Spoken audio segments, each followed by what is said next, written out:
Assalamualaikum warahmatullahi wabarakatuh. Perkenalkan, nama saya Muhammad Farhan dari Prodi D4 Akuntansi Bisnis Pagi. Pada kesempatan kali ini, saya akan mempresentasikan tentang teori perilaku konsumen. Yang pertama adalah utility atau disebut juga dengan kepuasan. Pengertian utility adalah kemampuan dari suatu barang ataupun jasa dalam memberikan kesenangan, kemanfaatan, serta kepuasan kepada orang yang mengkonsumsinya. Pada pengertian lain, utility diartikan sebagai rasa kesenangan dan rasa kepuasan yang timbul dari akibat mengkonsumsi suatu barang ataupun jasa. Dari pengertian tadi, dapat kita katakan bahwa tujuan dari konsumen adalah memaksimalkan kepuasan atau utility di tengah keterbatasan yang berupa pendapatan dan harga yang bersangkutan. Maksudnya adalah seorang konsumen dengan keterbatasan yang ada pada dirinya dan keterbatasan yang pada pendapatannya dapat memilih dan membeli suatu barang ataupun jasa yang sesuai dengan kebutuhan untuk mencapai kepuasannya dengan harga yang relatif rendah. Utilitas dibedakan menjadi dua. Yang pertama utilitas total dan utilitas marginal. Utilitas total adalah kepuasan yang dinikmati oleh konsumen dalam mengkonsumsi suatu barang ataupun jasa secara keseluruhan. Sedangkan utilitas marginal adalah pertambahan kepuasan yang dinikmati dari tambahan unit barang ataupun jasa yang dikonsumsi. Dalam teori perilaku konsumen dapat dibedakan dua pendekatan. Yang pertama pendekatan kardinal dan yang kedua pendekatan ordinal.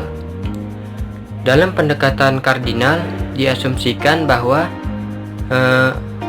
kepuasan seseorang tidak hanya dapat diperbandingkan satu sama lain, melainkan juga dapat diukur. Dalam hukum Gosen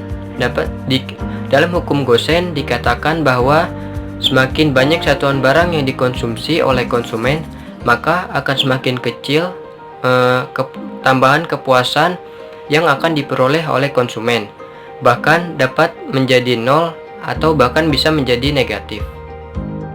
Misalnya dalam sehari saya mengkonsumsi 5 mangkuk seblak.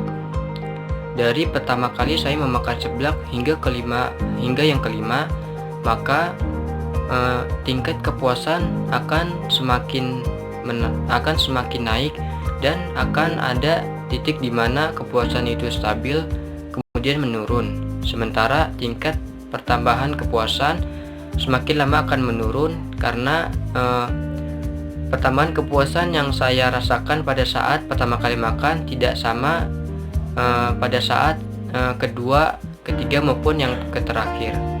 Sehingga dapat dikatakan bahwa semakin banyak seblak yang saya konsumsi, maka tingkat kepuasannya juga semakin berkurang. Yang kedua adalah pendekatan ordinal. Pendekatan ordinal adalah kombinasi dari dua barang yang dikonsumsi dan menghasilkan tingkat kepuasan yang maksimal.